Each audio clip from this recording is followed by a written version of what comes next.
Iola is a sleepy town in central Wisconsin with a population of about 1,300. They have a big vintage car show here every summer and lots of carved wooden Vikings standing around.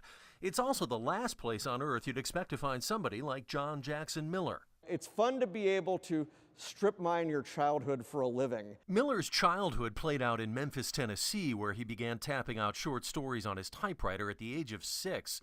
And just a few years later, in the summer of 1977, his older sister took him to see a movie that would change his life forever. When I was 9 years old was when Star Wars came out, and my sister made sure that I got in to see the movie, despite the fact that there were long lines. The Force is strong in this one.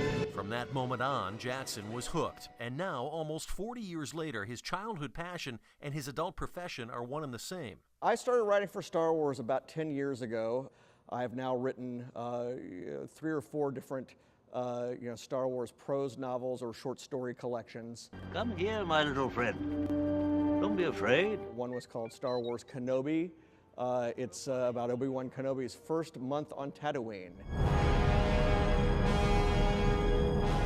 And then the book that just came out this last fall, Star Wars A New Dawn.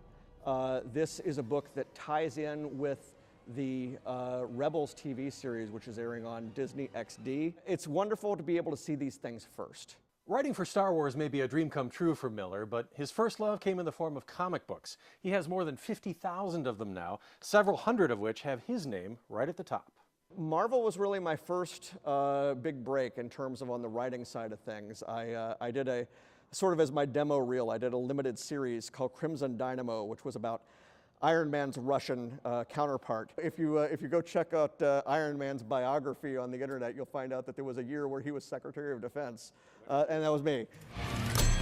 As for the Hollywood juggernaut that Marvel has now become, Jackson says that was a plot twist no one saw coming. No one envisioned anything like this, I can tell you that. For the longest time there, it was very difficult to get a good superhero movie made, and the main reason was because the technology was not available to put on screen all the things that we were able to imagine on the comic book page. The really turning point is kind of 2002 when Spider-Man comes out, and they're able to actually convincingly show the Spider-Man character swinging through the canyons of New York City on a web. You compare that with another CBS program for the 1970s where they did a live-action TV series for Spider-Man. And basically, he was running around throwing nets on people. Every so often, they would need to show him climbing on the side of the building, and they would just turn the camera. And so it was very low-tech and not very convincing.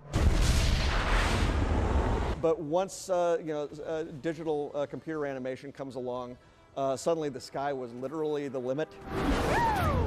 That's really wonderful because it's not common that writers who get to do the comics or the novels are able to one day possibly see their characters on screen. It's just really been a fun way to make a living.